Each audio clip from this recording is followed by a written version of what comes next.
Right. Hello, everybody. I think we'll make a start. I'm Bill Sherman. I'm director of the Warburg Institute and a happy co-sponsor of the now annual History of the Book lecture that we have started to organize with our colleagues at the Institute of English Studies. So this is an IES Warburg co-production.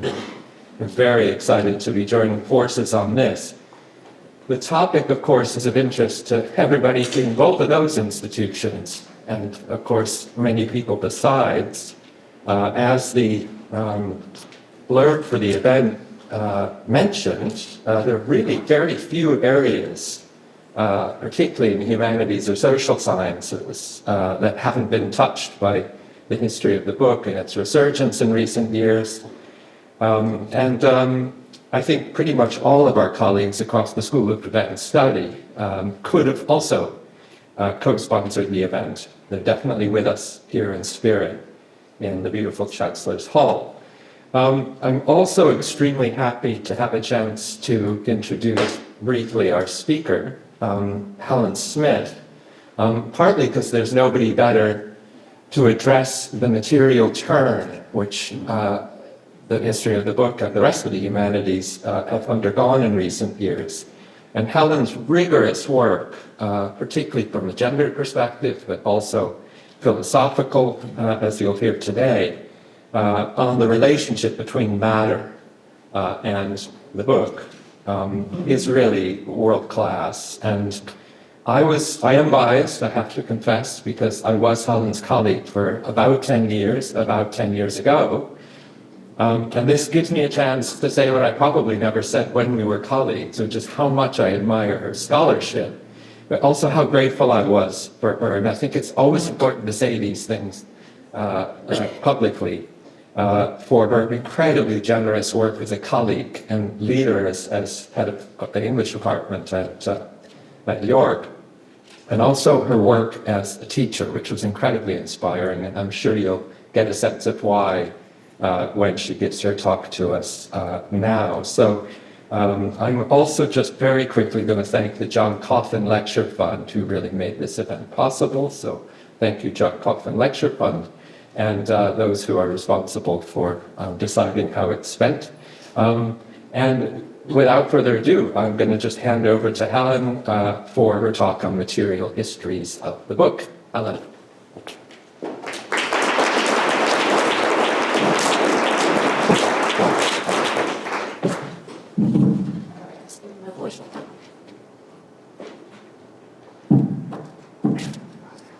So I want to start with this extraordinary engraving, taken from the title page to the Tripos aureus or the Golden Tripod, an alchemical collection put together by Michael Mayer and published in Frankfurt in 1618. With its insistence on the transformations of substance and theoretical resolve that all things are formed from the permutations of the elements, alchemy was one potent arena for thinking about matter and its metamorphoses in early modern England. The Golden Tripod gathers together the 12 Keys, a book spuriously attributed to the probably pseudonymous Basilius Voluntaris, the Testament of Cramer, another fictionalized author supposed to have been the abbot of Westminster in late 13th or early 14th century England, and the poet and alchemist Thomas Norton's The Ordinal of Alchemy, written in 1477. At the front of these assembled texts, as you can see, Valentine, Cramer, and Norton cluster together for an earnest chat about their alchemical insights. On the other side of the room, a labourer is at work, the tools of the laboratory hung from the walls, balanced precariously on tables and benches. It's a lovely instance of the book as an object of attention in the early modern period. Books are copiously, almost overwhelmingly present in paintings, engravings, sculptures, and the decorative arts, frequently possessed of a sensuous power that suggests their potency as objects to be looked at and held. That's not quite the case here, but you will notice that the volumes are neatly shelved with their four edges facing out, book talk your heart out. You can also spot a volume clutched in Cramer's armpit, presumably suggesting his intimate and possibly fragrant relationship with the scriptures. As Jennifer Rumpling reminds us in The Experimental Fire, the history of alchemy is intimately related to the history of reading. This picture provides a lovely example. The mirrored image seems to celebrate the marriage of theory and practice, the need for row on row of books, coupled with the necessity for tools, physical as well as intellectual labour. But the imbalance of the image is as striking as its impulse towards symmetry. On the left, those authorial figures are swathed in copious folds of fabric. This makes me think of Hilary Mantel, who I think does too much fabric in Wolf Hall. You would have loved this. The body of the artisan, to borrow the title of Pamela H. Smith's brilliant book, is virtually nude and sensitively hatched, creating the effect of skin gleaming with sweat. This seems to endorse the prejudices of observers like the naturalist Conrad Gessner, who described alchemy as a mechanical art undertaken by ignorant and illiterate men, or Arnold of Villanova, who required alchemists to learn logic and philosophy before attempting to get hands-on with matter. But does the image side with learning over art? When Norton's hand emerges from his robes to gesture, almost it seems without his knowledge, at the quicksilver dragon swimming in the flask, the artisan's hands are at work, clutching an axe and thrusting wood into the kiln. And when the three writers gaze intently at each other, apparently absorbed in the discussion of principles rather than the act of revelation heating up beside them, the artisan looks to be glaring at them resentfully. Which side are we meant to take in this tightly packed title-page drama? Is it a scene in which books and bellows align to disclose the secrets of the universe? Do we see instead a squeamishness about the dirty work of practical experiment? Or is it a rebuke to those who seek to discover and transform matter through bookwork instead of practical alchemy? In either case, and despite its clear claim that both are needed, it's hard not to read the engraving as an indication that theory is one thing and delving into and getting hands-on with matter is another. This lecture is precisely an attempt to bring the two together. Books are material things. That's the orthodoxy of the history of the book. You can handle them, write in them, bind and rebind them, showcase them, pile them up, sit on them, some of them anyway, rip them, burn them. And, proverbial wisdom be damned, you can judge a book by its cover, or by its size, its paper stock, its typefaces, its choices of spacing and layout, its pilcrows, ampersands and running heads, its quotation marks, its illustrations, its title page and colour font. Books are made things. Their materiality is the product of material negotiations, whether that's the habits and choices of the compositor, pressman or corrector, the economic essentials that make writing possible, think £500 a year in a room of one's own, or the exchange of money for paper, writing for favour, wages for labour. In the age of the digital, which likes to present itself as seductively immaterial, though the narrow cables snaking across the floor of the Atlantic, the voracious hunger of AI for energy and rare metals, and your and my to end snaking shoulders suggest otherwise, the book, thanks to book history, has never felt so concrete. Materiality is in vogue, a way of thinking that feels satisfyingly empirical. No worries about the literal purpose of literary criticism here, we're counting things. And so opened up a new phrase of reading and thinking with and about texts of all kinds. But the steady drip of the word material, partly in the work of others, partly in my own writing, where I like to circle it in green and ask whether it is in fact redundant, has got me thinking about what materiality is, what it means, and why, perhaps if, materiality matters. Gilbert Sullivan's song does go through my head on a regular basis. These questions have opened up not just a rabbit hole, but a veritable warren of intricate passageways, metaphysical twists, exquisite niches. More specifically, for me, it opened up a distinction between things or objects, the cluttered, copious stuff that makes up the domain frequently called material culture, and is the mode of most work on the materiality of books, materials, or the particular substances of which things are made, wood, iron, paper, taffeta, and matter, the fundamental generative stuff which combines and recombines to create both materials and things. So what better place could there be to poke my head out of the warren of matter in which I've been digging and emerge blinking like a mole mixing its metaphors than this lecture, established to celebrate the extraordinary work of the Institute of English Studies and the Warburg Institute, home to generations and new generations of book historians, to people fascinated by materiality and the mixed-up matter of the world, and of course, to some truly extraordinary books. In this lecture, I'm going to consider the materiality of the text capaciously, asking what 16th and 17th century books have to tell us about the mutable, malleable stuff of the universe. This involves using the tools of book history, reading the clues offered by the shape and form of books and pages, and showing how authors, printers and artists got to grips with the structures and substance of the world. It means thinking about how the resources of the book shaped ideas about matter and materiality. And it means exploring how early modern writers, stationers and readers understood each book as an instance of matter, subject to everything from the tiny but voracious teeth of bookworms to dissolution at an atomic scale, how even thought and writing came to be seen as techniques of handling and manipulation, as much as invention. Matter, the physical stuff which constitutes the cosmos, was an object of restless fascination for early modern thinkers. As Smith, no relation, puts it, I don't dream they will do one day doing an ousted collection while we're just all called Smith. Well, sorry, but anyway, Smith says metaphysical concerns about the existence of matter can be found at every turn in the period. One turn is Francis Bacon's Inaugural of 1620, where he declared natural philosophers must turn their thoughts to matter, its schematisms and meta-schematisms, and the pure act and the law of that act or motion. And although matter was a burning question for natural philosophers, it was far from exclusive to them. It was a practical question for our sons and domestic practitioners, a subject of intense theological debate, and a provocative commonplace and area of inquiry for writers across subjects and genres. And it's for that reason that I will play fast and loose with genres this evening, taking in alchemical texts, women's manuscript poetry, rhetoric manuals, and a peculiar attempt to put natural philosophical knowledge on stage. In 1520, the lawyer, printer, and would-be adventurer, his own crew abandoned him before they got as far as Waterford in Ireland when he attempted to set off to discover new worlds, published a new interlude and a merry of the nature of the four elements. On its densely packed title page, the play promises to enlighten audiences and readers on diverse matters.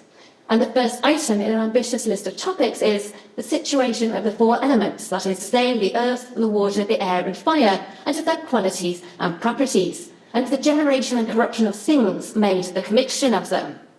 And the image on this slide is Russell's printed mark. It doesn't actually appear on a new merry interlude, which then lies in a single mutilated copy in the British Library, but indicates the urgency of the elements in Russell's thinking. There you see earth in the middle, wrapped around with water and mermaids, and enfolded with fire and air.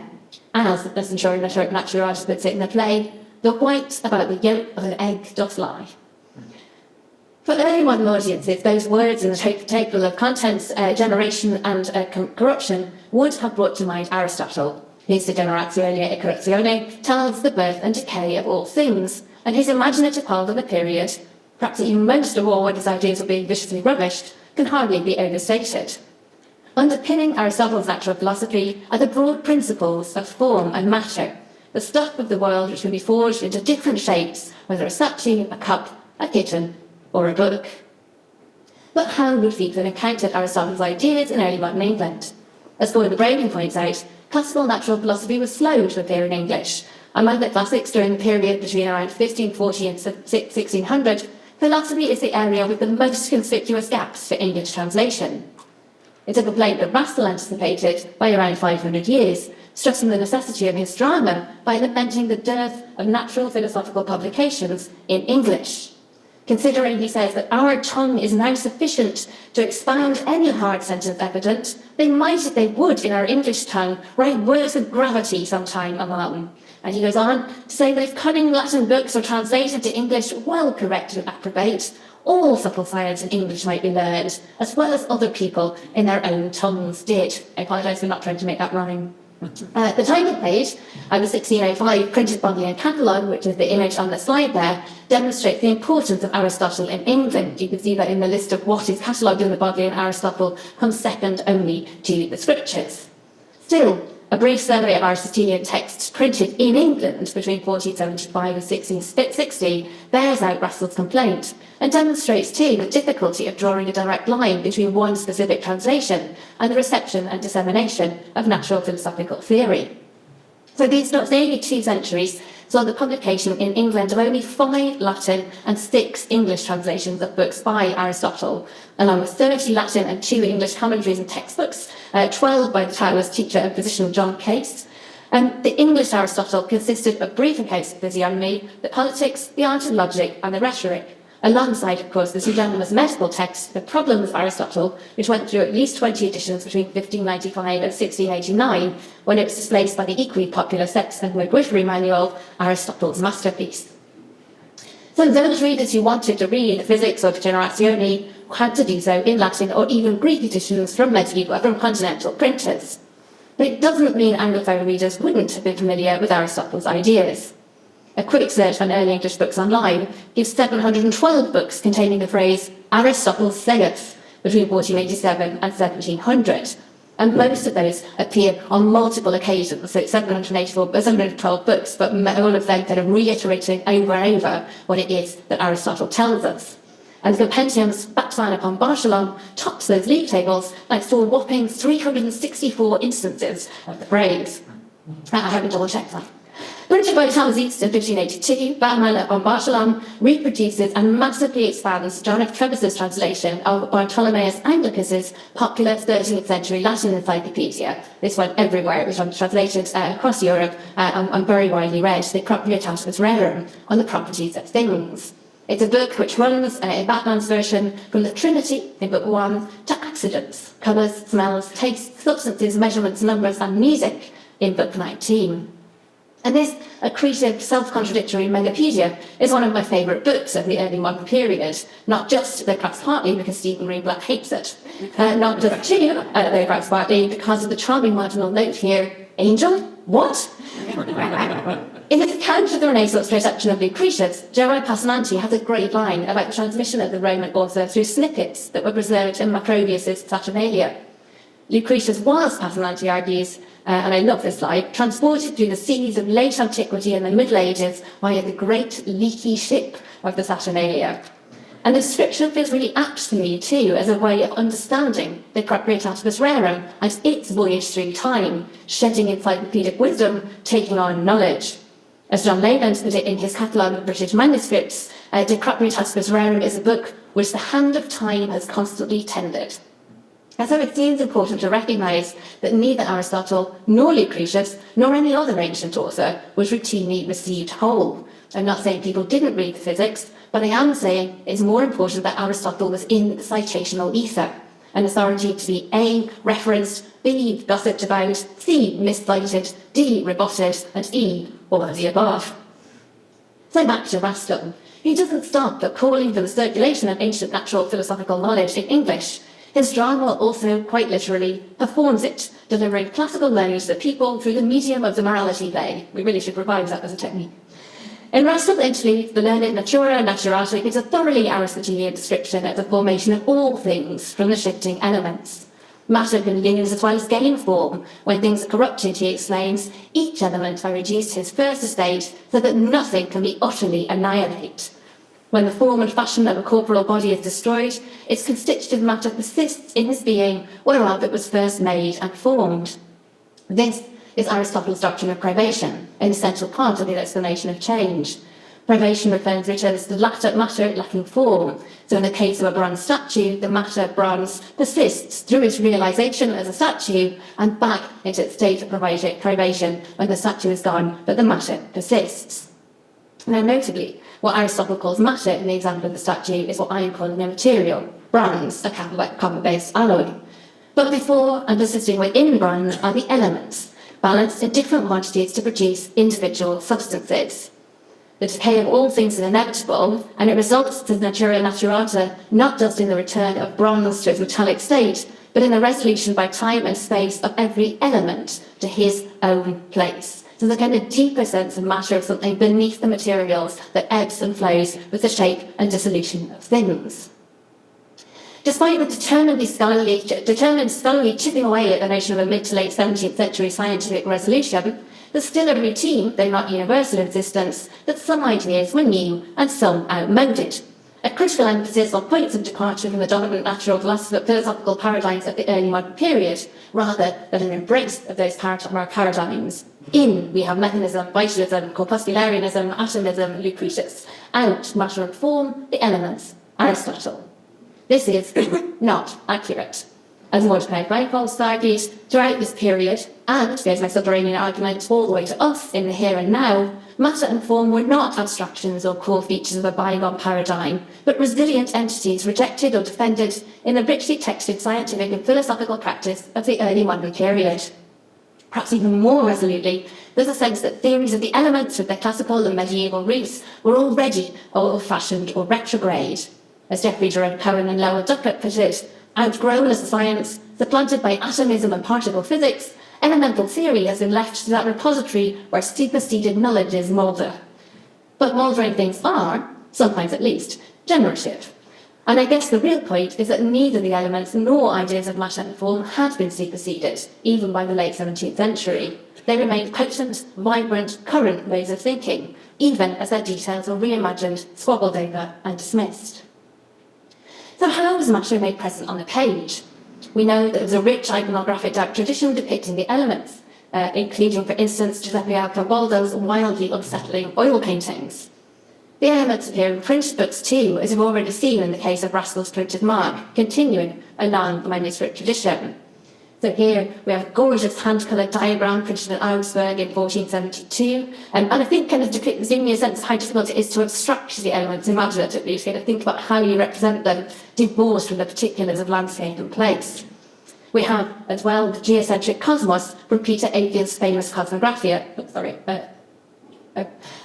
A slide's gone out of order, I apologise. I did have the geocentric, where the Earth is nestled at the centre, surrounded by water, fire, and everything else.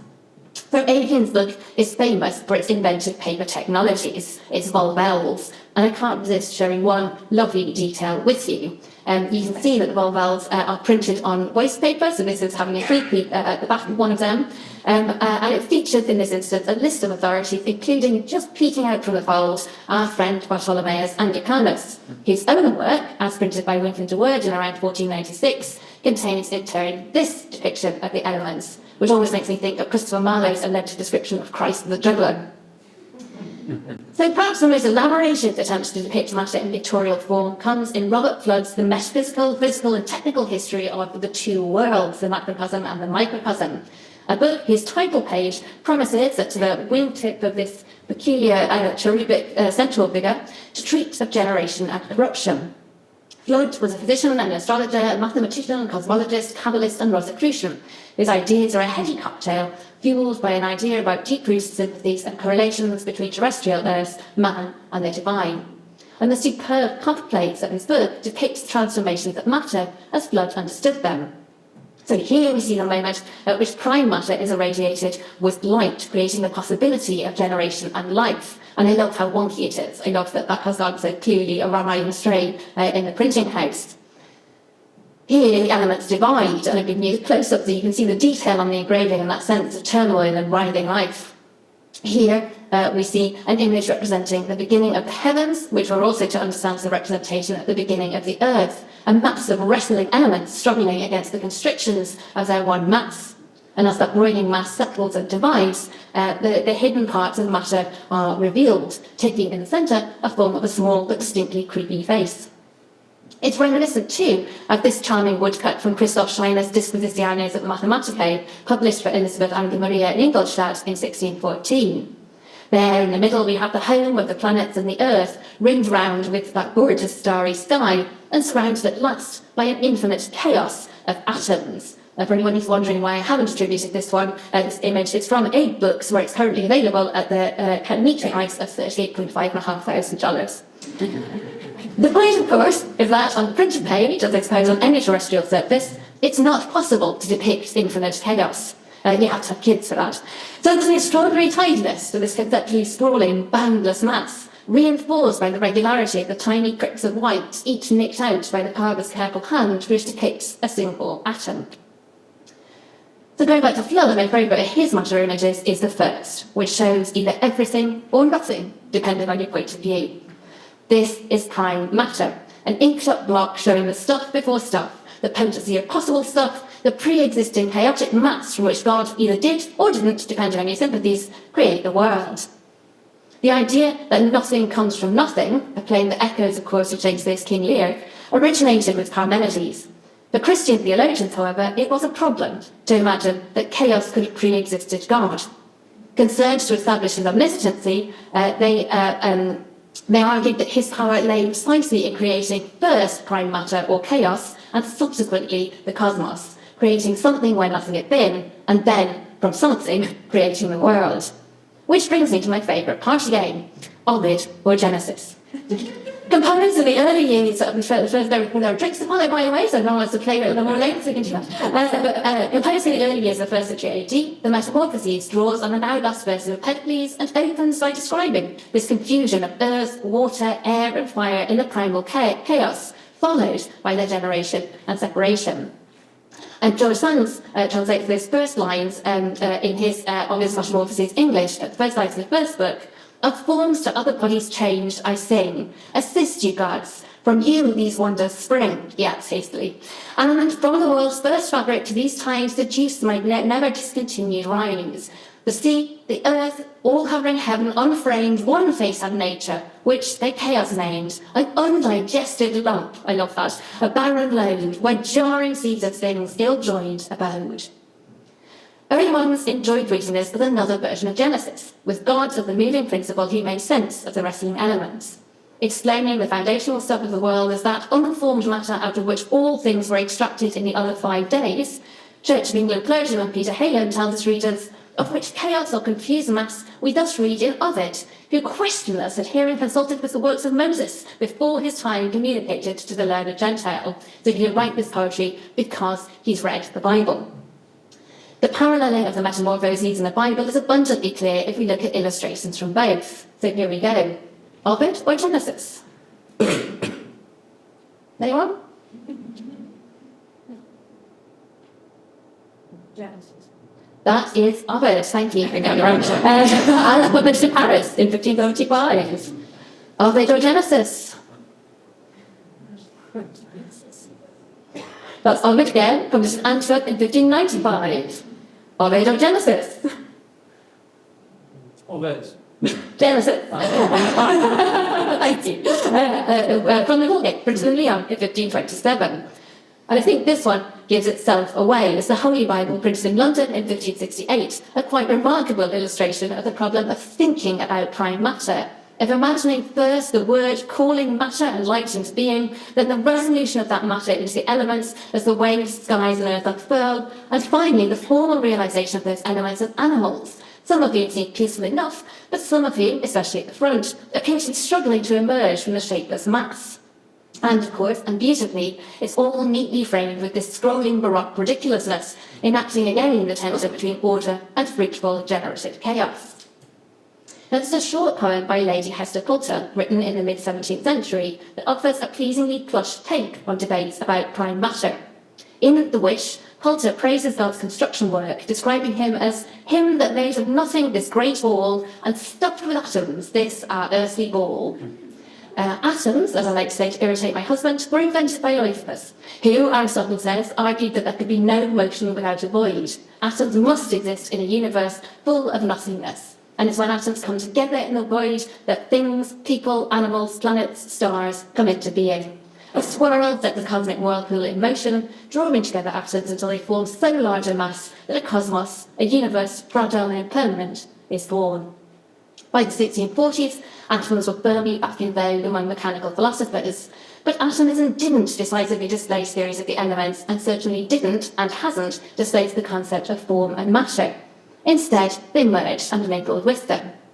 And Lucy Hutchinson's translation of some of the early lines of Lucretius's De Rerum Natura should, by now, be reassuringly familiar as a result. The poem, she says, treats of the first rise of things, whence nature doth form, growth, and food impart to all, whither their dissolved frames revert, what we, in reasoning the first matter, call generative bodies, and the seeds of all. How these first bodies include everything, how out of them all other bodies spring. So we've got the atoms coming together to form matter, and then we're moving into materials and into every individual thing upon the earth. I'm turning to Lucretius' atoms not because I want to articulate every variation of early modern matter theory, we will be here until very late about terms of that, but to think about how texts were understood in a different way as instances of matter.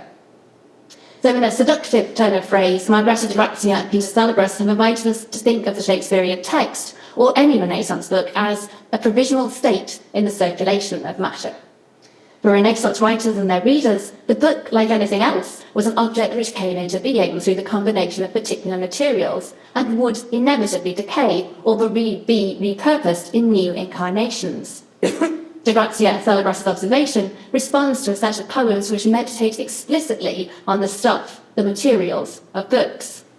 So in one, celebrating John Silliman's paper mill founded in 1588, Thomas Churchyard celebrates the quasi-magical process through which sundry secret toys makes rotten rags to yield a thickened froth, and that gets stamped, washed and dried to form paper.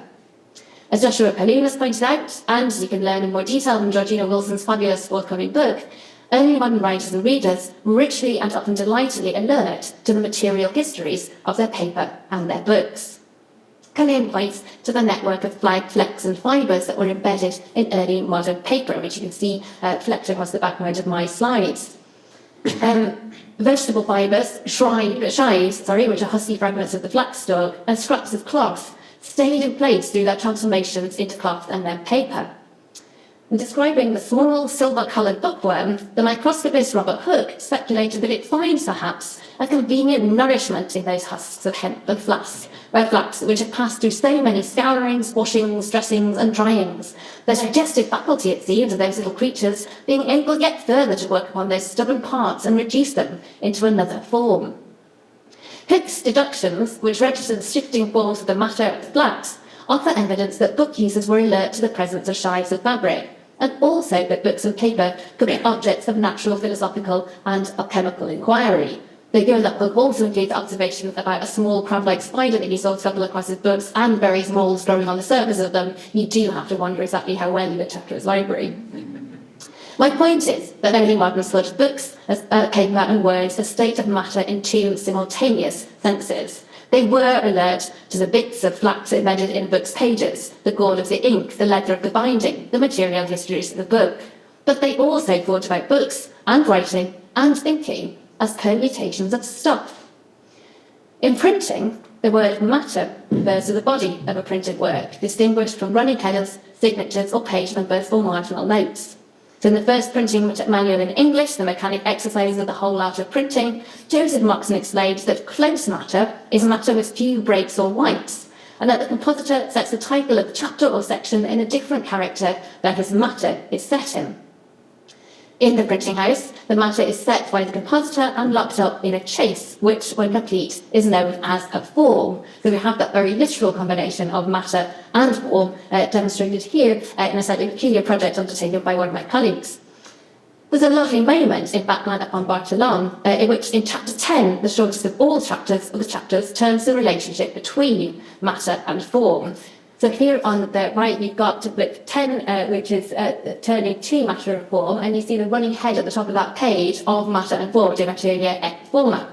But if you look at the image on the right, is actually the tail end of book 9. And what that has is the wrong running head. Whoever's been putting the book together has had the skeleton form set there and has put the matter of book 9 in the form of book 10, so that the running head, de materia et forma, first crops up a page before it should appear, anticipating what's to come and reminding the alert reader of the connection between the physical form and the shaping forms of the printing house. Now, more broadly, and this is where Moxon derives it from, matter was a term that referred to the constitutive stuff of a text, and it's there for us as a residue in the idea of front matter and back matter.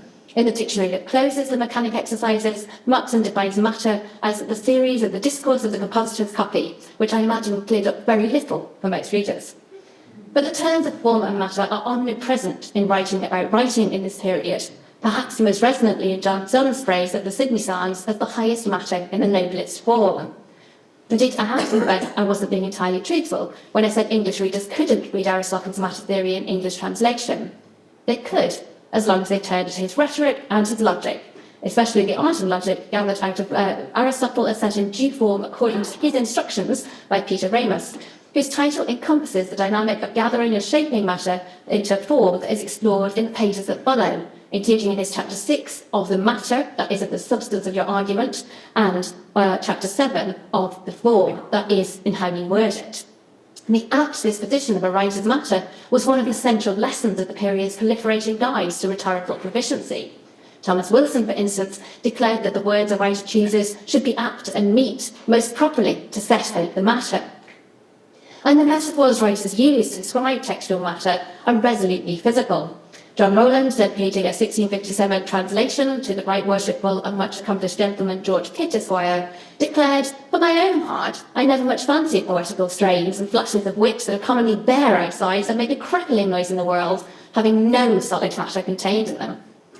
When John Harrington defended his translation at the Orlando Furioso in 1591, he describes the apology as both large and substantial, terms which are broadly synonymous to us as modern readers, but which for Harrington and his readers denoted both the space occupied by the words, it is a big apology, and the weight or heft of his subject. There is something substantial to it. And the inverse of this idea came in the widely used trope of multum in parvo, much matter in a little room. Robert Ball, the preacher, writing in 1635, described the speech of the publican in Luke 16:10-14, every word a sentence, counting much matter in a little room. And textual matter was conceived of as graspable, sometimes malleable, sometimes elusive, sometimes resistant. My favourite example is that of Ben Jonson. In Timber or Discoveries, first published in 1640, Jonson explains that the would-be writer must first think and excogitate his matter, then choose his words and examine the weight of either, then take care in placing and ranking both matter and words that the composition be comely. Establishing writing as a distinctly material, indeed artisanal process, Jonson describes the writer as a true artificer and commands the struggling writer to bring all to the forge and file again to reshape his or her matter. So if you cast your minds back to my opening image, you'll see that we have here Jonson aligning himself with labour rather than the library, even as his classical learning thrums through every sentence. His description of the workings of rhetoric closely followed Quintilian, and this blacksmith's workshop resonates with Horace's art poetry. Elizabeth Spilett argued that Renaissance readers recognised, in ways modern critics haven't, that Aristotle's doctrine of form applied to his account of poetry as well as to his model of physics. The form that works of art can take, she says, are allied to the forms in and through which matter is realised. And Aristotle's conception of matter takes in the transformations of language. In the physics, for example, he describes letters as the matter of syllables. They are the stuff that come together to make syllables and then words. And when, in On Generation and Corruption, he tries to describe what it means to imagine all things as being made of astoundingly small bits, he reflects, owing to the changes of the compound, the same thing seems different and conflicting to different people. It's transposed by a small additional agreement and appears utterly other by the transposition of a single constituent. For, he says, tragedy and comedy are both composed of the same letters.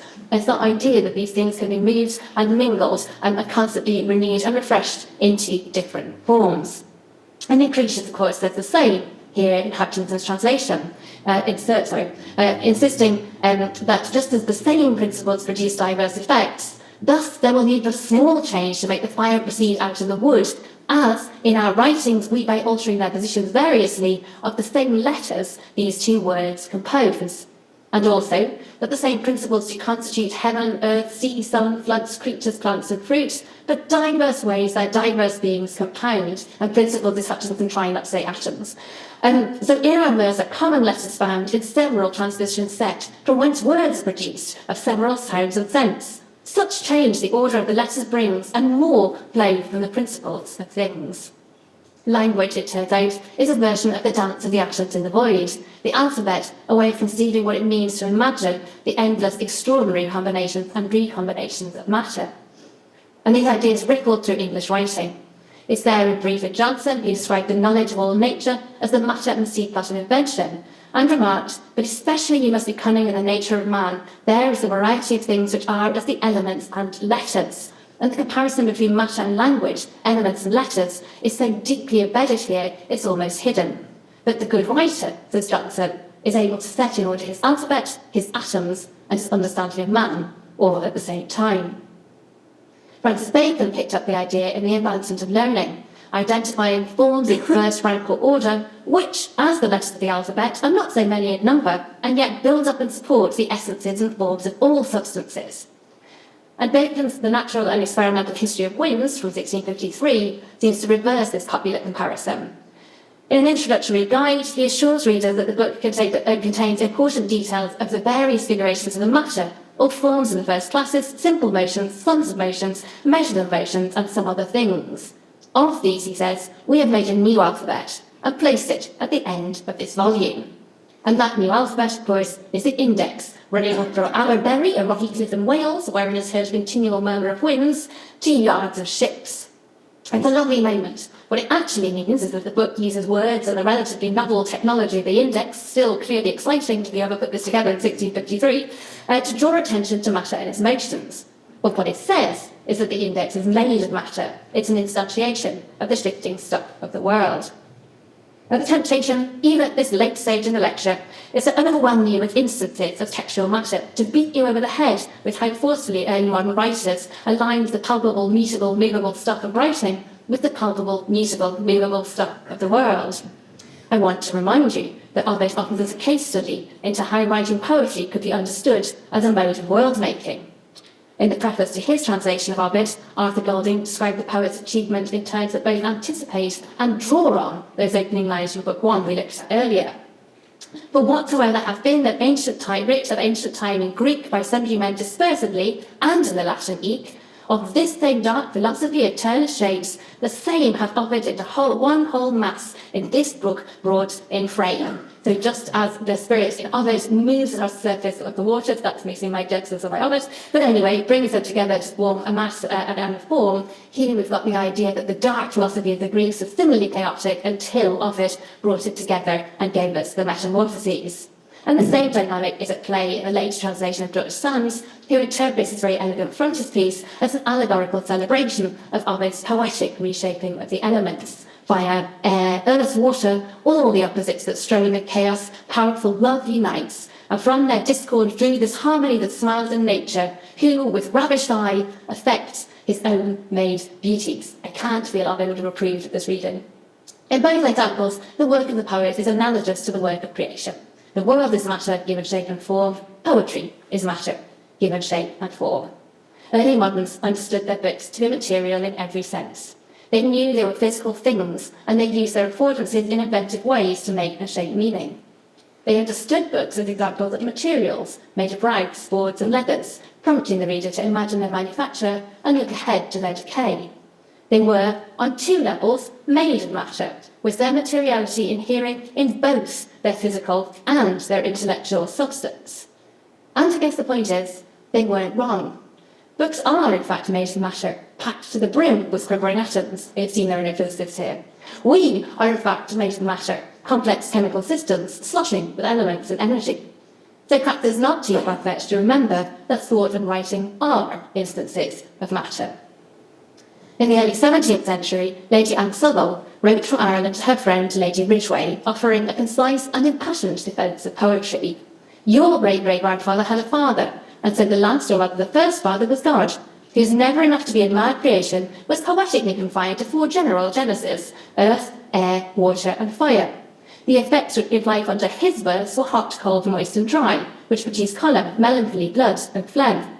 By these just proportions, all things are propagated. Now, being thus poetically composed, how can you be at unity with yourself and at odds with your own composition? If God is the power making all things of elements, and you are a poem made by God of the elements, how can you not like poetry, which is, after all, a version of the elements made into a new and beautiful form?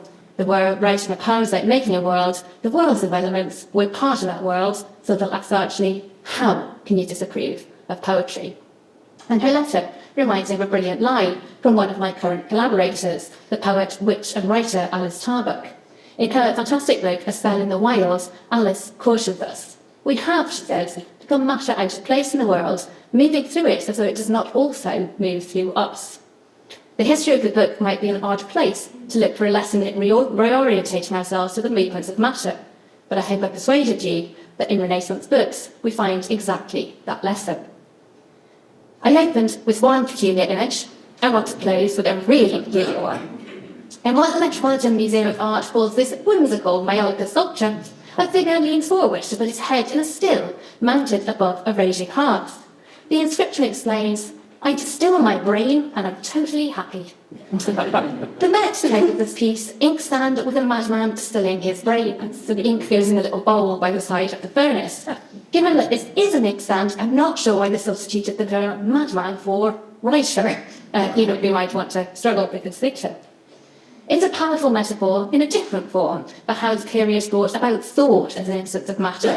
Thought about subject matter as beatable, fileable, lickable stuff, and thought of books and writing as tools for the manipulation of the world as well as instances of manipulated matter.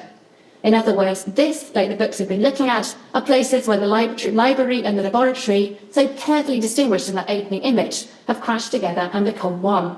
However eccentrically, this is the figure who has learned the lesson of the Renaissance book. He feels the matter of the world moving through him and redistilled it into the form and matter of the book.